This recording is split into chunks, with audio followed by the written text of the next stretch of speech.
Bonjour tout le monde, j'espère que vous allez bien. Aujourd'hui, je voudrais parler de pourquoi on se fait niquer sur les marchés quand on n'y connaît rien, pourquoi on vend les bottoms, pourquoi on achète les tops et pourquoi on se fait stopper et pourquoi on se fait massacrer avec basiquement. Parce que basiquement, on est programmé pour perdre. Je voulais vous montrer l'exemple de CryptoKiff qui a commencé à devenir connu parce que il est a priori au stade de légende, mais ce qu'il y a, c'est que c'est pas pour me moquer de lui parce que ce qu'il fait, c'est le lot commun. Donc tout ça pour vous dire que globalement, c'est un mec qui avait quelques économies, hein, presque 80 000 dollars, qui a une chaîne Twitch qui fait globalement du gambling, hein, donc il fait des slots. Donc c'est un petit peu dans son tempérament d'appuyer sur des boutons en espérant être récompensé. Sauf que dans le marché, si t'as pas de plan, c'est un peu comme au poker, hein. Si tu sais pas qui c'est le pigeon, c'est toi.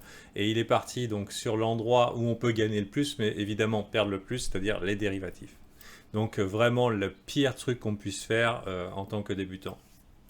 Mais ce qu'il y a, c'est qu'il y passe des heures et des heures. Donc ce sont des lives des fois de 7 à 10 heures où il est juste en train d'appuyer sur buy et sell sans trading plan, donc sans aucun plan, sans aucune stratégie, seulement de l'émotion, hein. Ça veut dire globalement, il vend quand il a peur et il achète quand ça monte, hein. Donc globalement, il achète les tops et il vend les bottoms pour finalement, hier, annoncer qu'il avait perdu à peu près 60 000 dollars, hein, donc il était passé de 80 000 à 20 000 dollars, et hier, arrivé de 20 000 à 500 dollars. Donc c'est catastrophique pour lui, j'espère que ça va bien aller, mais c'est le lot commun. C'est le lot commun de quand on ne sait pas quoi faire.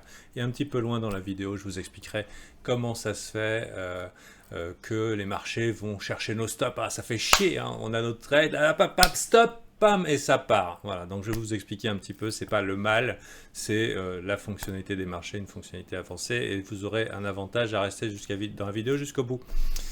Donc chaud pour ce mec. Dans cet exemple, ça c'est le dernier, hein, c'est un clip.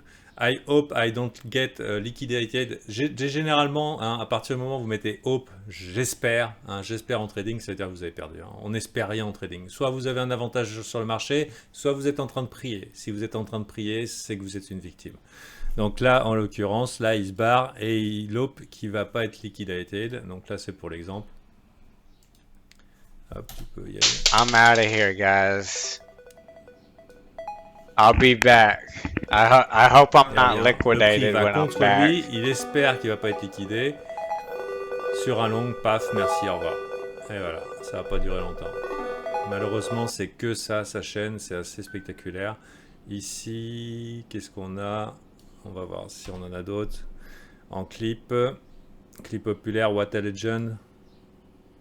Allez, on y I va. was playing the casino, and I was at a hotel. I turned 1100 XRP to 85,000, and then I lost it. Well, while I was getting my dick sucked while I was playing under the desk, and then I ended up losing 85,000 XRP. So I said, what the fuck? So I turned off the stream, or I thought I turned off the stream. And then I went and fucked her, and then I got banned from Twitch. Because I forgot to turn off the Non, stream. sa vie, c'est pas que de la merde. Il a quand même des belles histoires à raconter. Bon, je vous fais pas la traduction, je voudrais pas avoir de problème. Je m'y attendais pas. Bon, effaçons un petit peu tout ça, un petit peu de visibilité. Donc, quand on n'est pas, hier encore j'ai vendu un bottom. Hier encore j'ai vendu un bottom. Ça m'arrive, mais en général quand ça m'arrive, c'est parce que mon job consiste à limiter les pertes. Mon job consiste à limiter les pertes et à maximiser les gains. Donc si le marché se retourne contre vous et qu'on commence à être en mode espoir, il faut couper plus vite, hein. Et j'ai une expression qui est ultra importante et qui m'a sauvé tellement de fois le cul, c'est when panic, panic first. C'est-à-dire qu'il vaut mieux paniquer tout de suite quand on commence à avoir un doute plutôt que d'espérer et ensuite de faire de la merde. Hier, CryptoKiff, c'est exactement ce qu'il a fait. Le marché va contre lui, il prend pas sa perte. Pourquoi? Parce que pas vendu, pas perdu, hein, c'est bien connu. Sauf que si tu peux pas prendre une petite perte, tu prends la merde de toutes les pertes. Donc globalement, ça fait mal au cul. Et par contre, quand le marché va dans ta direction, bah, tu prends un tout petit profit parce que tu vas à tout prix sécuriser. Et donc, en fait, tu te retrouves dans un risque infini. C'est-à-dire... je mange comme un oiseau et je chie comme un éléphant. Donc si vous voulez pas faire ça, il faut globalement vous former, il faut avoir un plan, il faut avoir un plan et une gestion du risque qui vous permettent de survivre à la difficulté émotionnelle du marché. C'est-à-dire que si vous ne savez pas quand vous allez sortir du marché, eh ben vous allez le faire quand vous avez peur, hein. C'est normal puisque ça va être l'émotion et la peur de perdre qui vont vous enclencher. Et en général, vu que vous n'êtes pas seul, vous allez le faire à un endroit stratégique qui va correspondre à un endroit où les stops qui sont placés par tout le monde sont évidents, à un apex, un pic de liquidité. Il y a des algos qui vont attraper cette liquidité, ce gros volume et qui vont ensuite renverser le marché dans l'autre sens. C'est comme ça que ça marche. J'espère que c'est pas trop compliqué ce que je dis, mais il faut savoir que quand il y a des pics de liquidité, quand il y a des grosses liquidations dans un endroit, donc quand beaucoup de gens perdent de l'argent, ou alors qu'ils ont tous peur au même endroit, eh ben, il y a des algorithmes qui sont là pour le détecter. De toute façon, c'était déjà anticipé par des gens qui sont professionnels et qui ont des plans, qui avaient prévu de capturer un maximum de volume à un prix idéal, et ensuite de renverser le marché. Donc, mais si jamais le marché va contre vous, il vaut mieux partir un petit peu avant plutôt que de paniquer au moment où ça devient insoutenable. Voilà. Donc par exemple, regardons un cas très très particulier ici de gens qui auraient pu vendre le bottom.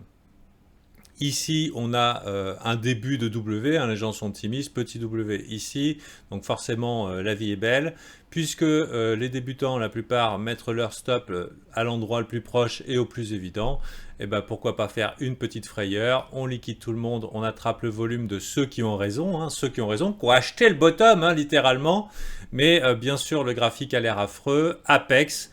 Hein, si on regarde, on dit oh là là, mais que va nous arriver, c'est la fin du monde. Donc, quand je dis apex, ça veut dire que c'est le moment où les gens ils commencent à vraiment chier dans leur froc.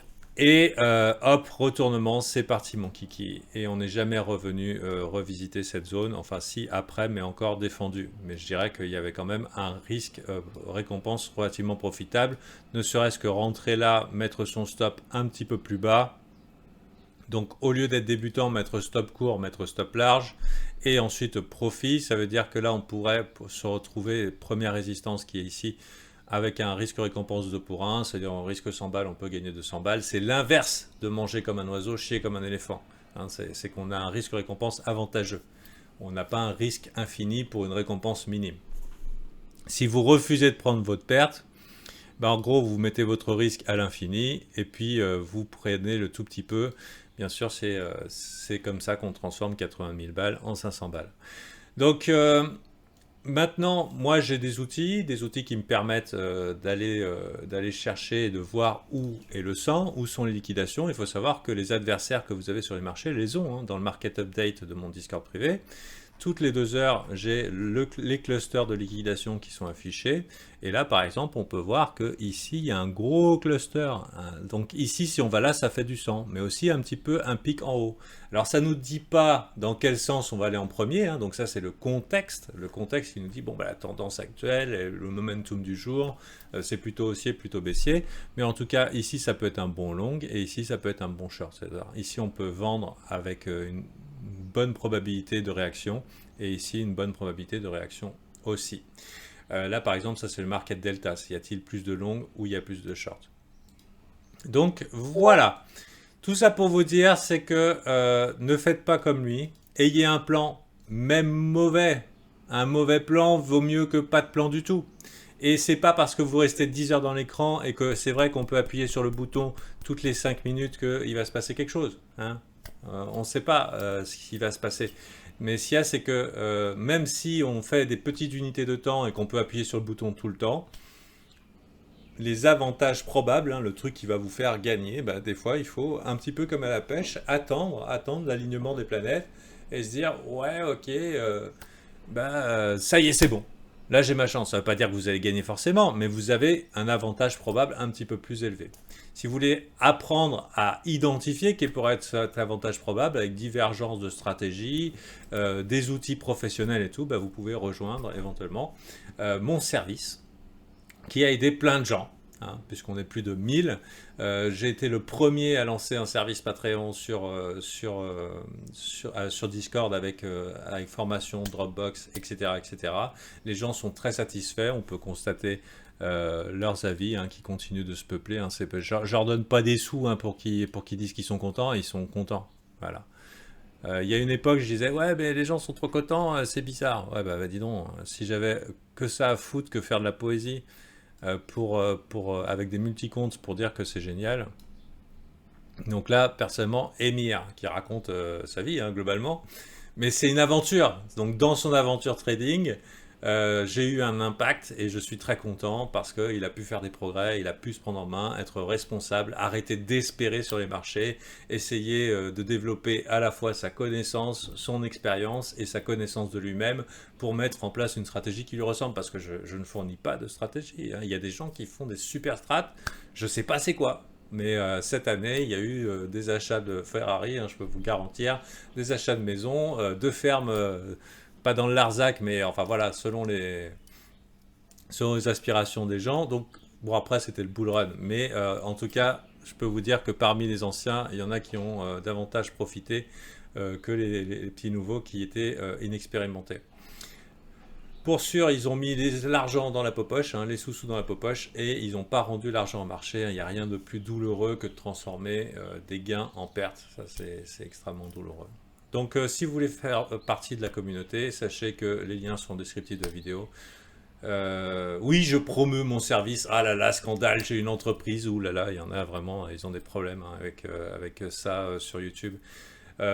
En même temps, et aussi il y a des gens qui disent ouais, mais pourquoi ils vendent des formations s'il est bon trader? Mais parce que je suis bon à ça, mon gars, parce que je suis bon coach. Hein, je veux dire, il y a des gens qui ont besoin, je fournis de la valeur aux gens, la valeur est reconnue, elle est appréciée et ils aiment ça. Et moi, j'adore ça aussi parce que le métier de trader, c'est un métier solitaire. Et je vais te dire, le truc, c'est que je suis content de ne pas dépendre financièrement du trading pour payer mes factures, même si je peux le faire amplement. Mais voilà, tu sais, on peut apporter des services aux gens, répondre à des besoins, tu vois, c'est pas mal d'avoir une entreprise rentable en France. Mais bon. C'était la petite boutade des gens qui espèrent cuire, hein, des gens qui attendent que la vie leur serve des choses sans rien faire. Donc voilà, si vous n'êtes pas de cela, si vous voulez vous prendre en main, si vous voulez bosser, ben, l'environnement parfait pour le faire, ben, c'est mon service. Je vous invite à rejoindre. Faites très attention. Petite astuce, si vous avez trop souvent l'habitude de vendre les bottoms, hein, ben, au lieu de mettre là que le marché va chercher vos stops, ben, mettez votre entrée au stop et décalez-le. Hein. En général, ça marche très bien. Bon, après, vous serez un peu meilleur, donc vous saurez plus trop où il faudra le passer. Mais dans un premier temps, si vous faites stopper souvent, décalez vos entrées, ça marche super bien.